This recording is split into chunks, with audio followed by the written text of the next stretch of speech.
year on from getting the Z Flip 3, which I really love, I've gone ahead and gotten the 4. Um, once again, I like my phones like my cars in Z form. Let's check it out. Should have really gotten like a knife. Oh wow, that is really different. I went ahead and got a Bespoke edition because I wanted it to be different from my green one, which I absolutely love. I love that green, but everything's green now that I've got.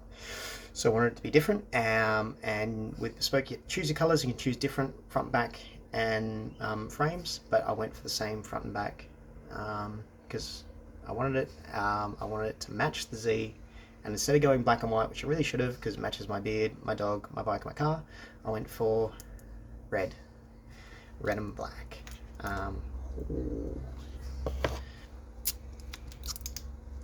That's it there. That red's more of like a peachy kind of red, so a little nervous. Not much plastic involved. I like the way they package phones now. Just enough plastic. Everything else being a bit of cardboard. Obviously, just like a normal phone. Pretty boring. So can I ring Alex? And then it folds. So I'm loving the squared off edges. Reminds me of my old iPhone 4, which was the last one I had, which I loved. Not as squared off as I thought it would be. Very similar to the 3. Maybe people online who are heckling me are right. The cases may fit this, but hey. I just love it. It's red here, but I've got to tell you, it's really peachy kind of up close. It's not capturing it.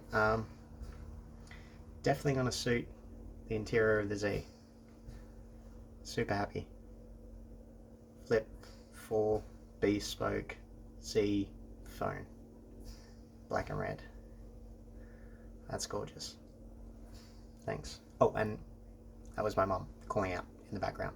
I'm at her house filming this. She wants to call my nephew. We'll do that now, obviously. More Z content coming soon. Working on that.